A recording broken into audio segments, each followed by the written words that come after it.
नमस्कार मैत्रिणींनो, स्वामिनी किचन मध्ये तुमचं खूप खूप स्वागत आहे। मी आज बनवते गरमागरम नाश्ता बनवते, बेसन पोळी बनवते। आज हे 1 वाटी हे घेतले मी बेसन आहे, आपलं घरचं बेसन आहे। अर्धा चमचा लाल तिखट, अर्धा चमचा ओवा आणि अर्धा चमचा मीठ। बघा मी आता इथे बाउल घेतलंय, आता या बाउल मध्ये आहे ना हे पीठ टाकते। हे बघा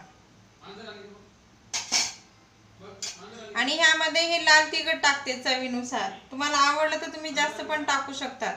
हे आहे ओवा, ओवा थोडासा हातावर क्रश करून घेतलेला आहे आणि चवीपुरतं मीठ। आणि आता आपण याच्यामध्ये आहे ना पाणी टाकून हे पीठ आपण छान भिजवून घेऊ। आपण आता आपलं बॅटर किती छान भिजलेलं आहे बघा, जास्त पातळ पण नाही जास्त घट्ट पण नाही। हे अशा पद्धतीने भिजवायचं आणि यामध्ये आहे ना अजिबात गुठळ्या नाही राहू द्यायचे। हे बघा मी आता इथं पॅन ठेवलं, तुम्ही तवा जरी ठेवला तरी चालतो आपला डोश्याचा किंवा पोळ्या करायचा आपला। आणि हे बघा आता पॅन मध्ये आहे ना मी 1-1.5 चमचा तेल टाकलेलं आहे। आपलं आता तेल गरम झालेलं आहे बघा। आपण आहे ना आता यामध्ये पोळी बनवण्यासाठी हे बॅटर टाकू आता।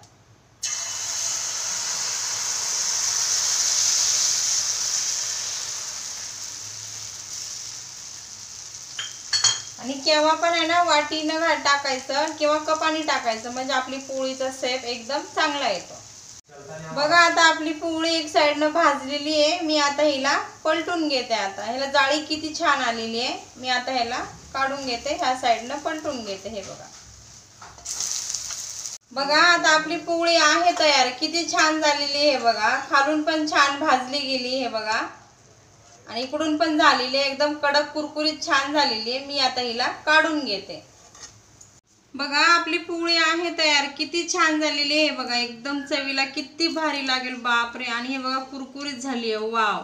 अशा पद्धतीने तुम्ही आहे ना बेसनची पोळी नक्की बनवा, पोळी सोबत पण खाऊ शकतात किंवा असं पण खाऊ शकतात। आणि नाश्त्यासाठी झटपट आहे, 5 मिनिटात होणारी रेसिपी आहे।